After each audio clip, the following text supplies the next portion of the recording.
Թագավորական բազեն, իտալական հեքիաթ։ Այս պատմությունը ինձ պատմեց մի գյուղացի, որի հետ մի բաժակ գինու համար սեղան էինք նստել։ Պատմությունը նա լսել էր իր պապից, իր պապը իր ապուպապից։ Թե ումից էր լսել ապուպապը, ոչ ոք չգիտեր։ Գուցե այդ պատմությունը պատահել էր հենց իր ապուպապի հետ, գուցե և նրա եղբոր, դե կամ էլ հարևանի։ Մեզ համար միևնույն է, կարևորն այն է, որ պատմությունը հետաքրքրաշարժ է։ Եթե ուզում եք, լսեք։ Ժամանակով ապրում էր մի թագավոր։ Նա ուներ շատ սիրելի մի որսորդական բազե։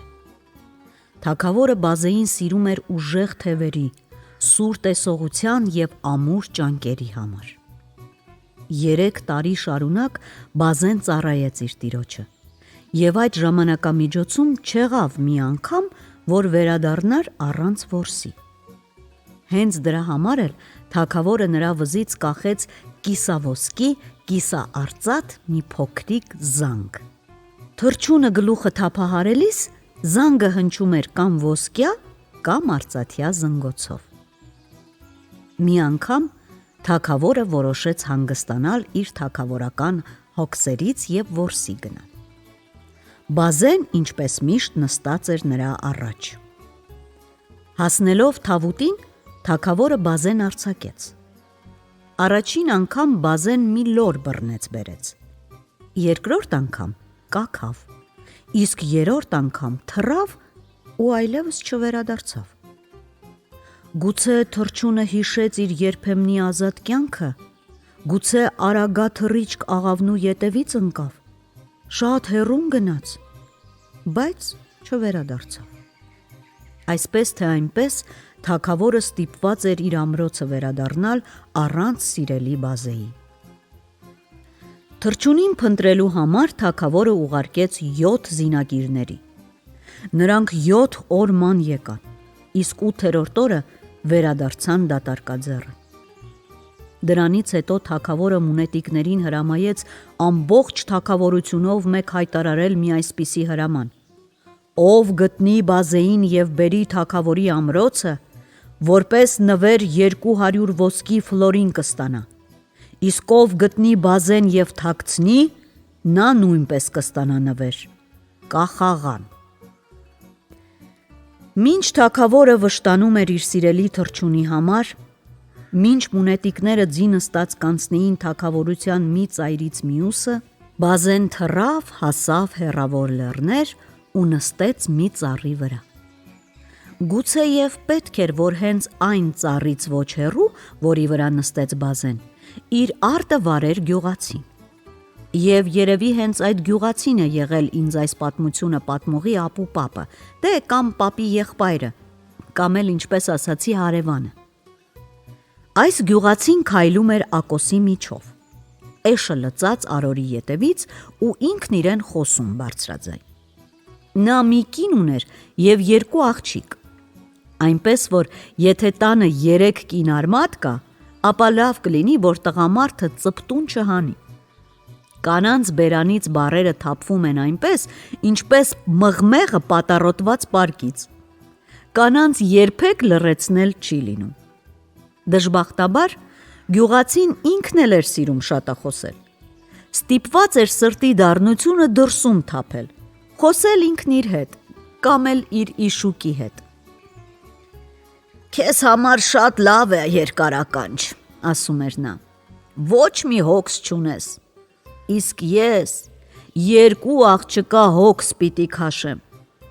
Նրանք համեստ ու ամոթխած աղջիկներ են, օրական 10 անգամից ավելի կռիվ չեն սարքում, իսկ հիմիկվա փեսացուները շատ աչքաբաց են։ Եթե աղջիկներդ գեղեցիկ չեն, ուրեմն հետները օժիտ պիտի տաս, իսկ ես, աղքատս, որտեղից գտնեմ այդ օժիտը»։ Գյուղացին հանկարծ մեղմ զնգոց լսեց։ Շուռ եկավ ու ծառին նստած մի թռչուն տեսավ։ Նա ձեռքը բարձրացրեց և մատով կատակի համար կանչեց թռչունին։ Եվ Որքան զարմացավ, երբ թռչյունը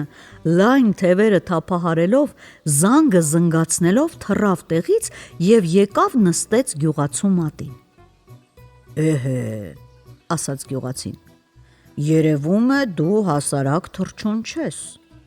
Իմ աշխատավոր էշի վզին ոչ ոք ոսկե զանգ չէր կախի»։ Նա ուշադրությամբ զննեց զանգը և զանգի վրա նշմարեց վարպետորեն փորագրված մի թագ։ «Այսպիսի գդակի մասին մենք լսել ենք. ձմռանը չի տաքացնում, ամռանը չի պաշտպանում արևից, բայց արի տես, ով մի անգամ գլխին է քաշում, էլ չի ուզում հանել։ Պատահում է, որ այդ գդակը կորցնում են, բայց կորցնում են իրենց գլխի հետ միասին։ Դե այդ մասին ավելի լավ է լռենք։ Մի խոսքով, այ թռչուն, ես քեզ ճանաչեցի։ Դու հենց այն բազեն ես, որի մասին մի շաբաթ առաջ մունետիկները հայտարարեցին մեր գյուղի հրապարակում։ Ճիշտն ասած, վատ չէ, որ դու իմ ձեռքն ընկար։ Այդպես խոսելով գյուղացին քայլեց դեպի տուն, իր հետ մատի վրա բռնած տանելով բազեին։ Դե աղջիկներս, ասաց նա, ահա ձեր օժիտը, և ցույց տվեց թռչունին։ Հայրիկ, երևում է դու ծիծաղում ես մեզ վրա, փնթփնթացին աղջիկները։ Օժիտի փոխարեն մի քնձռոտ թռչուն ես մեջտեղ բերում, որը մի հավ էլ չարժե։ Շատ եք հասկանում,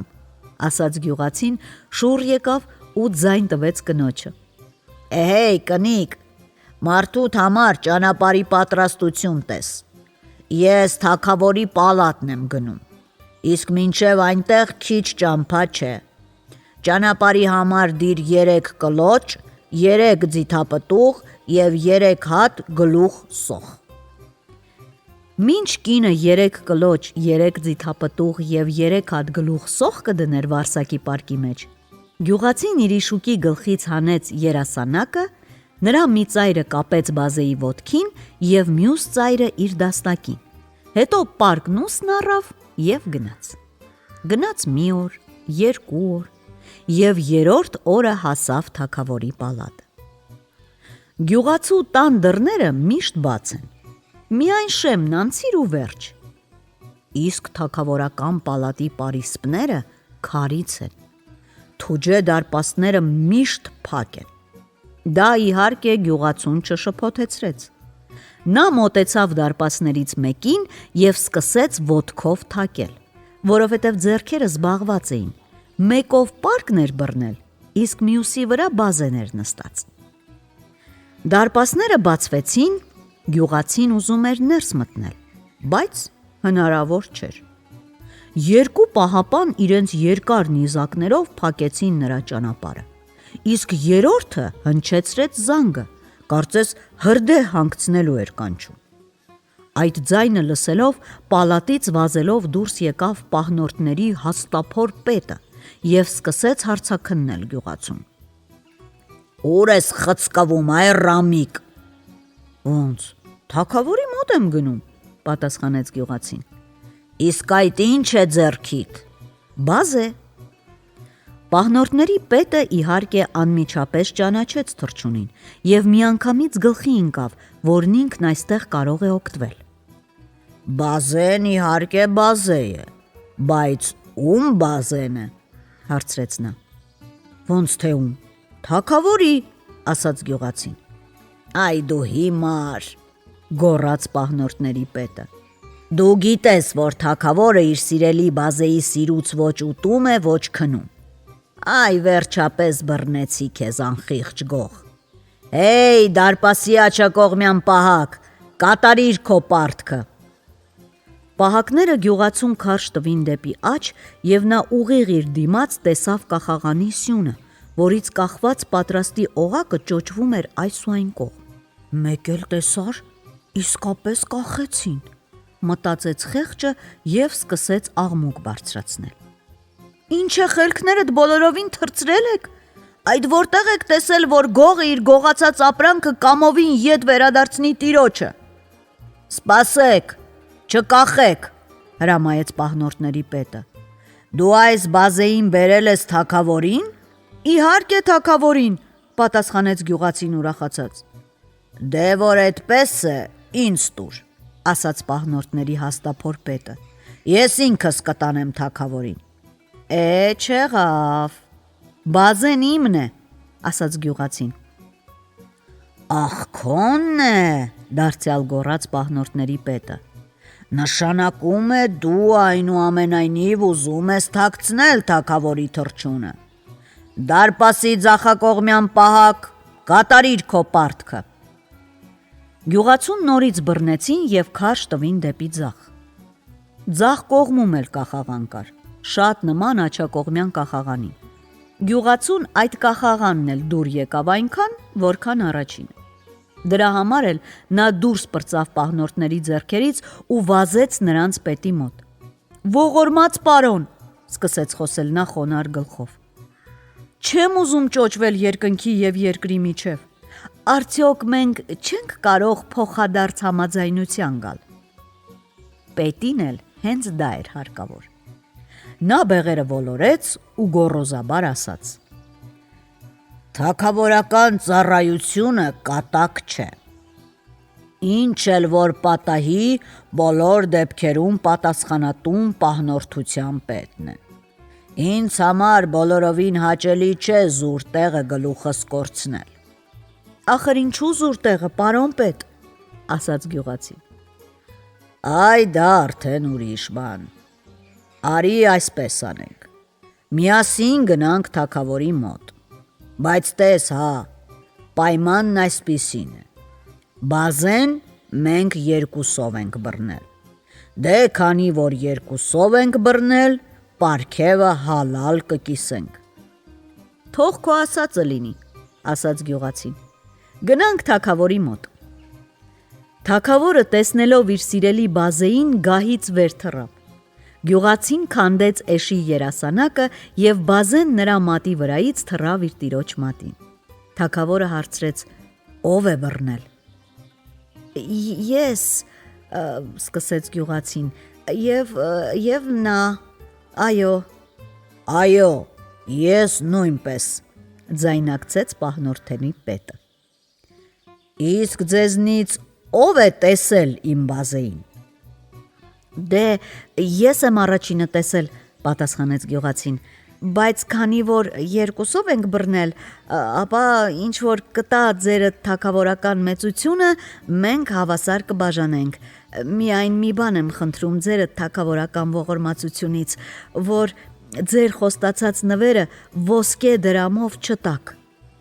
Ապա ինչ տամ, հարցրեց թագավորը։ Ես կուզենայի մտրակներ ստանալ։ Եվ ինձ թվում է, որ 50-ական մտրակ ստանալը տեղին կլինի։ Թագավորը շատ զարմացավ, բայց նա չէր կարող իր զարմանքը հայտնել։ Թագավորը կանչել տվեց պալատական դահիճին եւ հրամայեց մտրակի 50-ական հարված հասցնել եւ մեկին եւ մյուսին։ Գյուղացին ինքնագոհ ժպտալով կամովին մեջքը դեմ տվեց։ Մինչդեռ պահնորդության պետին 6 ծառաներով հազիվ քարշ տվեցին դահճի մոտ, որովհետև վախից նրա ոտքերը բոլորովին թուլացել եւ ծալվում էին։ Այդ միջոցին թագավորը հետաքրքրությունից ուղղակի մեռնում էր, բայց քանի որ թագավորն էլ այնուամենայնիվ մարդ է, չկարողացավ հետաքրքրությունը զսպել եւ հրամայեց իր մոտ բերել գյուղացուն։ Այժմ երբ երկուսով ստացակ այն, ինչ ինքդ խնդրեցիր, ասաց թագավորը, բացատրիր ինձ, թե ինչու դու այդպիսի տարօրինակ նվեր ուզեցիր։ Որովհետև մենք երկուսս էլ արժանի էինք դրան, սկսեց բացատրել գյուղացին։ Ես նրա համար, որ թույլ տվեցի ինձ խաբեն, իսկ ձեր պահնորդության պետը նրա համար, որ ինձ խաբեց։ Այդ ինչպես։ Այդ ժամանակ գյուղացին ամենայն ճշմարտությամբ պատմեց ողջ եղելությունը։ Դե իհարկե, ավելացրեց նա, ես կնախընտրեի մի ուրիշ բան խնդրել, մանավանդ, որ ես աղքատ հողագործ եմ և մարդի տալու 2 աղջիկ ունեմ։ իսկ ծեծված մեջքը այնքան էլ հարմար օժիտ չէ, բայց ես արդարամիտ մարդ եմ և այսպես դատեցի. ով ինչ ցանի, թող այն էլ հնձի։ Թագավորը քահ ծիծաղեց, հետո ասաց. դե ես էլ արդար մարդ եմ, դրա համար էլ ուրիշ կերպ եմ դատում։ Ես կհրամայեմ, որպեսզի իմ պահնորդության պետին ևս 50 մտրակ հասցնեն, իսկ դու վերցրու այս քսակը, դրա մեջ ուղիղ 200 ոսկի կա, վատ օժիտ չի լինի քո աղջիկների համար։ Դե որ այդպես է, վազեմ նրանց ուրախացնեմ, ասաց գյուղացին, վերցրեց քսակը, խոնարհաբար գլուխ տվեց թագավորին և ուրախ երգելով ճանապարհ ընկավ դեպի տուն։